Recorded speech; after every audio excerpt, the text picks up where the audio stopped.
Although I did earlier today, I watched Space Jam 2. Oh, I'm sorry. why?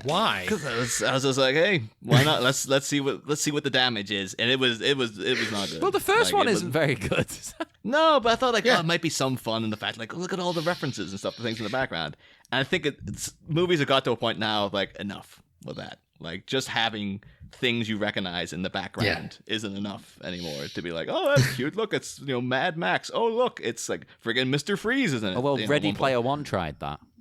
Yeah, and it was bad then. Yeah. So it's kind of you need to up your game. At least when Teen Titans Go to the Movies or something is doing references to things, the actual material is funny and the actual jokes are popping. So it's not relying entirely upon them. Whereas Space Jam 2 and Ready Player One are kind of relying on you to be oh, there's a thing. And they both have the friggin' Iron Giant in them as well for whatever reason. And these movies had no references to any outside properties. It's the opposite of what we do now. To think that at this point there had been 4 Batman movies, and they don't reference. They referenced. I was on the episode where they referenced Metropolis. Yes. He says this is why Superman works alone, but they never reference other things in the universe. It's so weird. It is odd looking at it from today's perspective, because of course back in the day, why would you cross these things over? What a ridiculous notion! But now we're so used to it. It's completely flipped. If you only like Batman, you only like Batman. Heaven forbid, don't bring up Superman for the love of God. Well, it's even kind of weird in this, because remember with Returns, they were almost stringently don't mention the first movie. Vicky Vale getting mentioned was kind of ooh.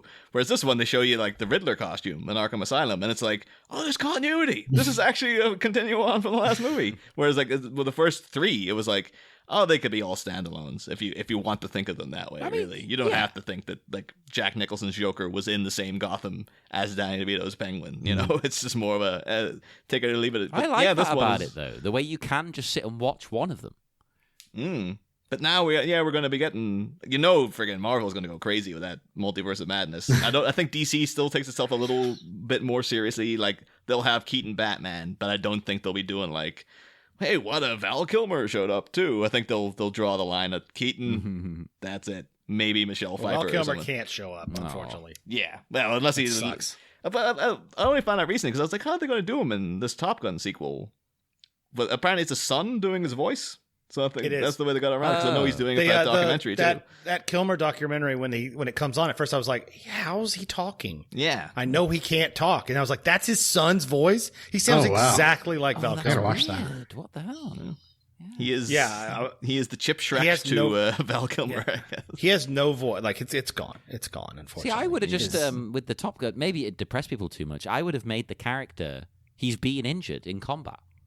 Yeah, have him be like he was shot down over something. He was a hero, and he's messed up now. That would, because that at least adds some level of we lost Goose. Yeah, we lost. Speaking of Iceman's messed up.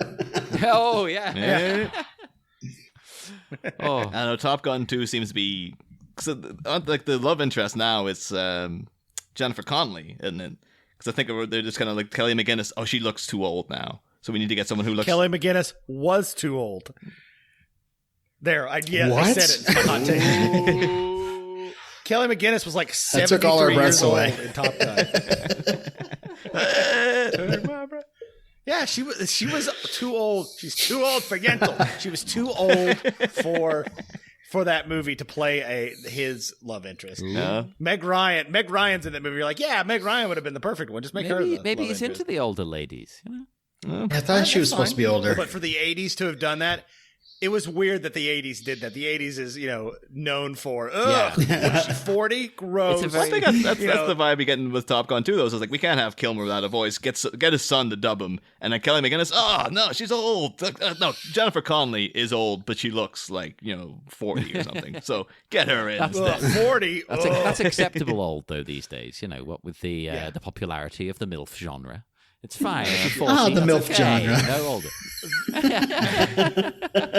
That's one of John's saved tabs on Pornhub. Oh, well, it goes without saying. Of course. That's the best tab there is. That's my keyword. Excuse me. I'd like to talk about the MILF. I love to it's do an that. artistic movement. I'm telling you. Well, you could go into like a porn shop that still are selling like the DVDs and stuff. I'd be like, do you have anything in the MILF milieu? It's like, oh, yes, we do have. I'm sure they have a section. There's a 24-hour one downtown near my work that I've never been into, I swear. And oh, come on. You've got to go in like, just for the laughs. There's no windows. It just has a door, and we're all like, it'd be funny to go in, but I'm like, I don't know. I don't want to. Nah. At this day, in this era of time, why would anyone need to go in there? Because everything's on the internet. Yeah. Who's there going, I like see, my physical media. I like that. Wait till you make eye contact with some dude that walks out with a brown paper bag, and you're like, oh, no. Imagine that. They're like connoisseurs. Like, no, it's not the same unless you have the Blu-ray. To get the Right. poor Or it's not brandy. the same. Like I only like the magazine. Like, I like no.